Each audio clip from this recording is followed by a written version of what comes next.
સમાચાર આગળ વાત કરીએ ભરૂચની તો ભરૂચના આમોદ તાલુકામાં આજરોજ આદિવાસી સમાજના સભ્યોએ મહત્વની માંગ સાથે નગરપાલિકા પ્રમુખને લેખિતમાં રજૂઆત કરી છે। તેઓએ તિલક મેદાન ખાતે જનનાયક ભગવાન બિરસા મુંડાની પ્રતિમા સ્થાપિત કરવાની ચાલતી માંગને લઈને ફરીથી સત્તાધીશો સમક્ષ દબાણ વધાર્યું છે। અગાઉ 2023માં પણ આ માંગ ઉઠાવવામાં આવી હતી, પરંતુ તંત્રની નિષ્ક્રિયતા સામે આજે ફરી આદિવાસી સમાજ સંગઠન નાગરિક આક્રોશ સાથે આદરપૂર્વક પડકાર આપી રહ્યો છે। આ રજૂઆત દરમિયાન કંચનબેન રાઠોડ, મહેન્દ્રભાઈ વસાવા અને સતીશભાઈ વસાવા હાજર રહ્યા હતા। ત્યારે નગરપાલિકા પ્રમુખ જલ્પાબેન પટેલે સમાજના પ્રતિનિધિઓને વહેલી તકે નિરાકરણ લાવવાનું આશ્વાસન આપ્યું છે। જો માંગનો સંતોષકારક ઉકેલ નહીં આવે તો સંગઠનનું કહેવું છે કે તેઓ હવે ધારાસભ્ય અને સંસદ સભ્ય સમક્ષ પણ રજૂઆત કરશે। જય જોહર, જય આદિવાસી। આજ રોજ આમોદ તાલુકા આદિવાસી સમાજ સંગઠન આમોદ શહેર સેવા સદનમાં પ્રમુખ શ્રી જલ્પાબેનને એક આવેદન પત્ર આપ્યું છે કે જે 2023માં અમે આમોદ તિલક મેદાન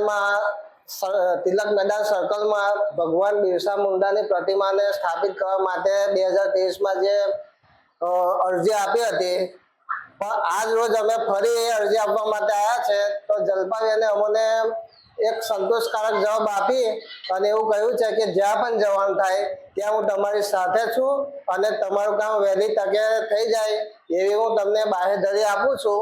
અને આજે આ સંગઠનમાં હું એક પ્રમુખ તરીકે ભૂમિકા ભજવું છું। અમારી સાથે આ કંચનબેન રાઠોડ, આમોદ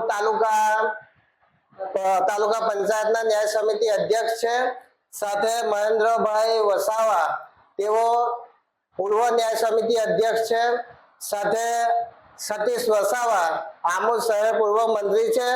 એમ આદિવાસી સંગઠનના તમામ આગેવાનો આજે ફરી અહીંયા આમોદ સેવા સદનમાં પ્રમુખ શ્રી જલ્પાબેનને અમે આ અમારી એક રજૂઆત કરવા માટે આવ્યા છે। અને અમારું માનવું એવું છે કે આમોદ તાલુકામાં 52 ગામ છે, તો લગભગ આદિવાસી સમાજની 50 થી 60% વસ્તી હોવાથી અને અમે 2 વર્ષથી વિશ્વ આદિવાસી દિવસ ઉજવીએ છીએ અને આ વર્ષે અમે ત્રીજો વિશ્વ આદિવાસી દિવસ ઉજવવાના છે। તો આ એક જો અમારું કામ થઈ જાય અને તિલક મેદાન સર્કલ પર જો અમારા